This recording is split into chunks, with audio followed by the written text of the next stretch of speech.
फैसले लेने के लिए और निर्णय लेने के लिए कभी 5 मिनट का अवसर मिल जाए तो बहुत बड़ी बात होती है।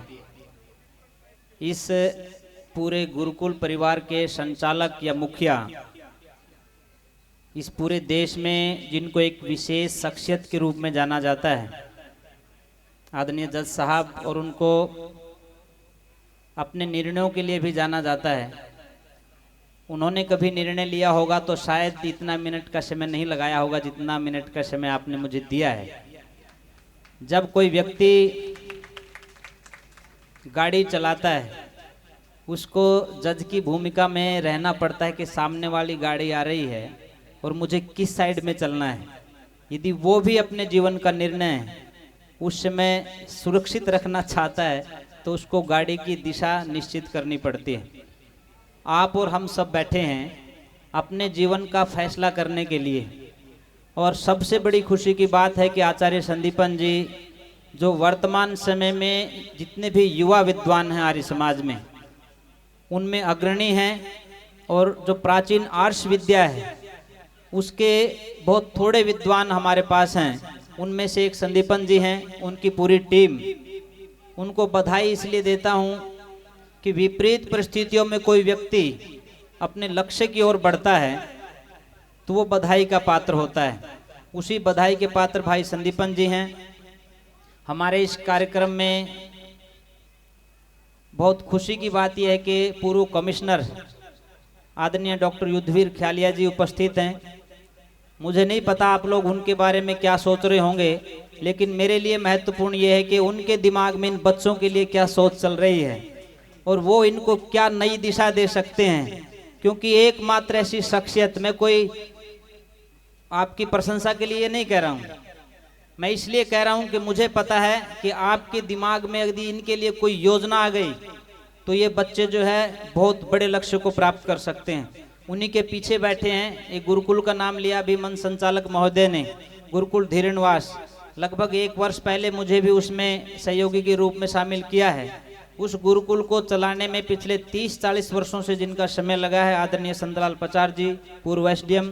वहाँ की हमारी जाट संस्था जो है हिसार में, उसके भी आप वर्तमान समय में आप सर्वे सर्वा हैं, उनके देखरेख में चलता है।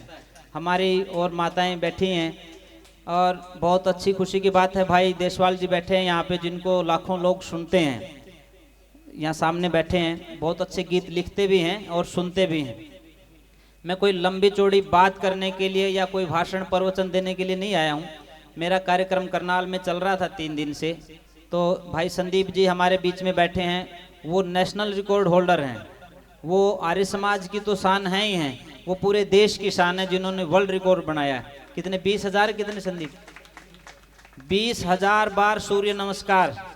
और यदि मैं आप लोगों से ये कह दूं कि काउंटिंग करनी है 20,000 लगातार तो कितनी बार हमें रुकना पड़ेगा ये अंदाजा लगा सकते हैं। और ये नौजवान हमारे बीच में बैठे हैं, भाई संजय बैठे हैं, जिन्होंने 20,000 पुशअप लगा करके 30, उन्होंने 20 का तोड़ दिया रिकॉर्ड, अब की बार 30,000, और 11 वर्ल्ड रिकॉर्ड उनके नाम है। पर दिक्कत ये होती है जब ब्रांड एम्बेसडर बनाए जाते हैं, कोई इस बात की तरफ ध्यान नहीं देता कि ये शराब पीता है कि नहीं पीता है। बेटी बचाओ अभियान की जब ब्रांड एम्बेसडर बनाई जाती है तो कोई नहीं देखता कि कितनी अश्लीलता इसके माध्यम से समाज में फैल रही है। कोई नहीं देखता कि आप खेल का ब्रांड एम्बेसडर किनको बना रहे हैं, जिनका आचरण, जिनका व्यवहार, जिनका जीवन, जिनका खान पान उसके अनुकूल नहीं है। मैं मानता हूं कि ऐसा नहीं होना चाहिए। बहुत लंबे समय से हम इनके लिए संघर्ष कर रहे हैं कि सरकार इनको कोई मदद करे, पर मैंने इनको कहा कि सरकार को छोड़ दीजिए। सरकार के कार्य करने के तरीके अलग होते हैं। उन तरीकों के लिए कभी बैठिए ख्यालिया जी के पास, बनाइए योजनाएं कि वो कैसे आपके मध्य में आ सकते हैं, कैसी वो योजनाएं लागू हो सकती हैं। पर उनके लिए नहीं, आपने जो काम करके दिखाया है, मुझे लगता है कि जब चारों तरफ अंधेरा हो और उस अंधेरे में एक दीपक जब जलता है तो एक आशा बंधती है कि हाँ शायद अब प्रकाश हो सकता है। आपने उस दीपक का काम किया है, आपने दिखाया है अपने कार्यों के माध्यम से, अपने जीवन के माध्यम से, कि इस संस्कृति को अपना करके, इस विरासत को अपना करके, इन मान्यताओं और सिद्धांतों को अपना करके हम समाज के ऊंचे से ऊंचे पायदान पर जा सकते हैं। हो सकता है कोई पब्लिक स्कूल में पढ़ने वाला बच्चा बहुत बड़ा अधिकारी बन सकता है। मैं बल्कि एक बात मैं कह करके अपनी वाणी को विराम दूंगा। अब गुरुकुल की जिम्मेदारी मेरे को भी दी है। अब 50 साहब बैठे हैं, इनको पता है कि गुरुकुल के लिए कैसे जोड़ी करके मांगना पड़ता है। उनको शायद थोड़ा संकोच होगा, मेरे को परमिट मिल गया लाल कपड़े पहनने के बाद। पहले तो मैं भी ऐसे ही था और मैं हरियाणा की क्रिकेट टीम में खेलता था। उसको छोड़ने के बाद मैं नॉन मेडिकल से पढ़ाई भी करता था। छोड़ने के बाद जब आर्य समाज में आया तो घर के लोगों ने कहा कि तू भूखा मरेगा। मैंने कहा परमात्मा ने इतनी ताकत दी है, यदि मुझे सड़क पे खड़ा होकर के तमाशा करने का टाइम मिल गया तो मैं भूखा नहीं मरूंगा बिल्कुल भी। आर्य समाज का एक एक कार्यकर्ता मैं ये कह सकता हूं कि आर्य समाज के इन विद्यालयों में, गुरुकुलों में पढ़ने वाला व्यक्ति कभी सामान्य खान पान के से वंचित नहीं रहेगा, घर चलाने से वंचित नहीं रहेगा। पर मैं इससे बड़ी बात कह रहा हूं, मैं अपने गुरुकुल के लिए एक फाइनेंसर को लेकर के गया कि आपको एक बार गुरुकुल की विजिट करवाते हैं। और वहां से आने के बाद फिर उन्होंने बड़ी निराशा भरी भाव से कहा कि स्वामी जी किस चक्कर में पड़े हो, बड़े बड़े पब्लिक स्कूल यहाँ हैं, आप क्या मुकाबला करोगे?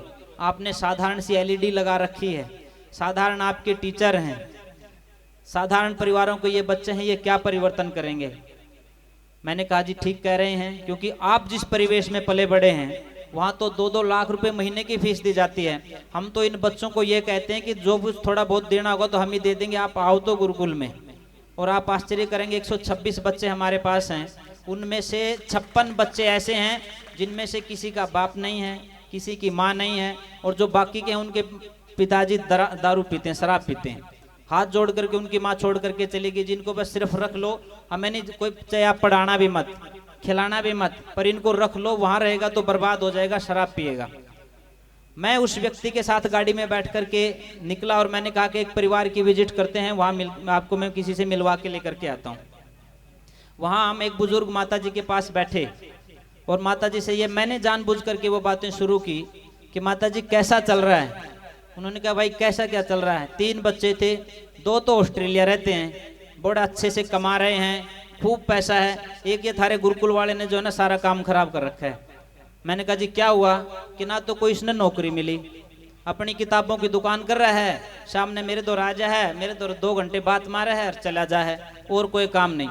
मैंने कहा माता जी आपकी यही सबसे बड़ी पूंजी है, जो शाम को बैठ करके आपके साथ 2 घंटे बात कर लेता है ना, ये सबसे बड़ी पूंजी है। और मैंने फिर वो उदाहरण दिया। कुछ दिन पहले मैं हॉलैंड में था, वहां मैं बात कर रहा था किसी से, वहां अनाथ आश्रम जैसे होते हैं ऐसे एक वृद्धाश्रम था, उसको देखने के लिए चले गए। बहुत से इंडियंस वहां रहते हैं। एक बुजुर्ग व्यक्ति से जब मैंने बात की तो मुझे इस बात के महत्व को बताते हुए गर्व हुआ कि जब मैंने उस व्यक्ति से कहा कि आपका कैसा चल रहा है, उन्होंने कहा जी बाकी तो सब ठीक चल रहा है, सरकार ने 100 गज का फ्लैट भी दे रखा है, छोटा सा पार्क है, उसमें बगीचा है, उसमें काम कर लेते हैं। पर दिक्कत ये होती है कि जब शाम का समय होता है, सोने का जब समय होता है, कोई बात करने वाला नहीं होता, तो मन भारी करके सोना पड़ता है। मैंने कहा जी इसका कोई उपाय आपने किया? उन्होंने कहा जी एक छोटा सा उपाय हमने किया है, और उपाय वो ये है कि एक्सचेंज में एक व्यक्ति को बुक करवा रखा है, जिसको हर महीने $500 हम देते हैं, और $500 की एवरेज में वो हमारे से रोज 10 मिनट बात करता है। और वो मेरे से पूछता है कि दिन कैसा रहा, आज आपने बगीचे में क्या किया, क्या खाना खाया, वो मेरे से सारी बातें पूछ लेता है। मेरा दिमाग खाली हो जाता है और मुझे ठीक से नींद आ जाती है। मैंने उस माता जी को कहा कि आपने जो ऑस्ट्रेलिया में छोड़ रखे हैं ना बच्चे, उनकी तो ये हालत है। आशा सानी नाम की जो महिला की जो घटना आप लोगों ने सुनी होगी, माँ ने फोन किया, बेटा कहा मैं बिजी हूँ अभी, माता जी बाद में फोन करना। 6 महीने तक बच्चे का फोन नहीं आता है। माता जी अंदर कमरे में है, उसका देहांत हो जाता है। ये पंजाब केसरी के ऑडिटोरियल में जो लिखा वो मैं आपको बता रहा हूँ। 6 महीने के बाद बच्चे को ध्यान आता है कि वो माँ ने फोन किया था, बात नहीं हुई, मैं बात करता हूँ। और वो जब फोन करता है तो फोन स्विच ऑफ आता है, कुछ बात नहीं होती। वो अपने साथी से बात करता है कि एक बार माँ को जाकर देख करके आइए क्योंकि फोन नहीं मिल रहा है। और जब वो जाता है, दरवाजा नहीं खुलता तो पुलिस बुला करके दरवाजा तोड़ते हैं और अंदर देखते हैं इस तरह के बिस्तर के ऊपर सिर्फ कंकाल पड़ा था, जिसके शरीर को कीड़े मकोड़ों ने खा लिया था, उसके ऊपर कुछ बचा नहीं था। उसकी हालत देख करके वो कहता है कि जी आपकी माँ का तो देहांत हो गया, और उसके तो सिर्फ कंकाल बचे हैं, शरीर पर ना तो खून है, ना मांस है, ना त्वचा है, सारा का सारा जो है ना वो षडांध में भरा हुआ कमरा मिला है। वो माथा पटक पटक करके वो व्यक्ति रोता है। जिस माँ ने अपनी जिंदगी का सब कुछ लगा करके उसको तैयार किया और विदेश भेजा कि मेरा बेटा वहां जा करके कुछ पैसे कमाएगा, लेकिन पैसे कमाने के लिए तो आपने भेज दिया, वो कारें खरीदने के योग्य तो बना दिए, लेकिन उनको आपने संस्कार नहीं दिए, और उसका दुष्परिणाम ये था कि वो आपकी आज हालत पूछने के लिए तैयार नहीं है।